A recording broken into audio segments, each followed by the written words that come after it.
Born with the cosmic blueprint, কলম ও কণ্ঠের ঐদ্রজক।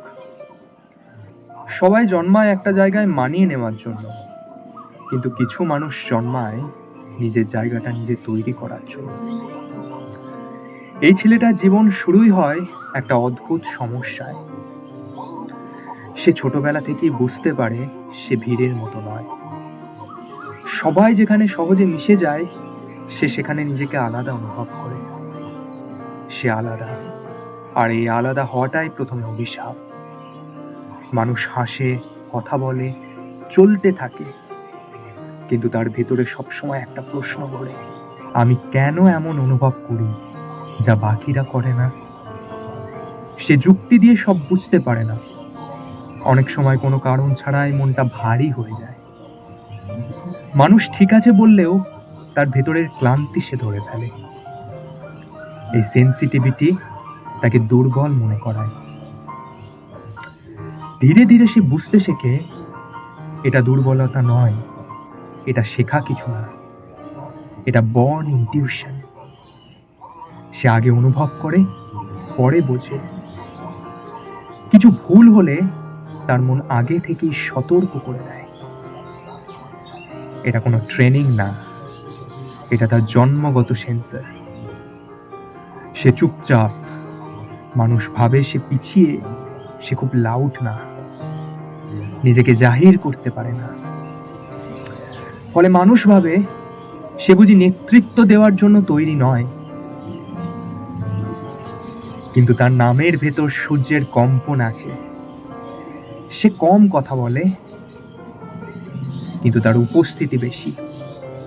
নেতৃত্ব তার গলায় না, তার প্রেজেন্সে। সে ভিড়ের পিছনে থাকার জন্য তৈরি নয়। সে যেখানে দাঁড়ায়, সেখানে এক অদ্ভুত ওয়েট তৈরি হয়। মানুষ অজান্তেই তাকে গুরুত্ব দেয়।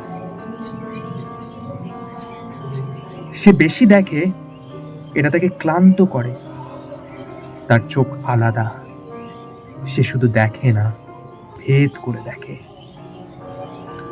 মানুষ হাসলেও সে ভিতরের ফাঁকটা ধরে ফেলে। চুপ থাকলেও ভেতরের শব্দ শুনে ফেলে। এই কারণেই সে সহজে ইমোশনালি ড্রেন্ড হয়ে যায়। সে বুঝতে শেখে এই ক্ষমতাটাই তার শক্তি। সে একজন ইম্পাথ। মানুষের ব্যথা সে নিজের ভিতর দিয়ে অনুভব করে।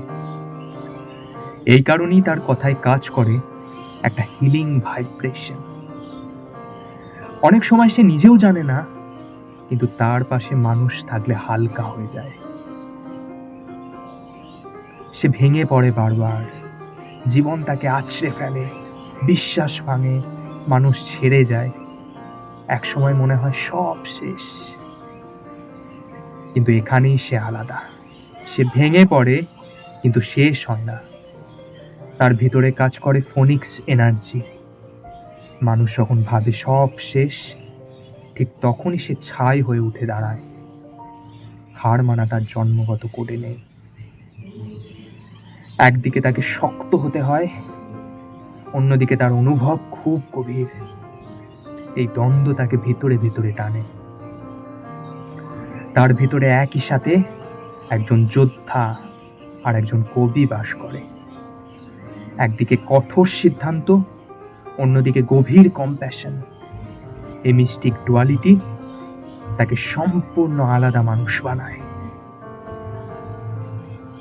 সে একা থাকতে পারে, চাইলে নিজেকে পৃথিবী থেকে ডিটেচ করতে পারে।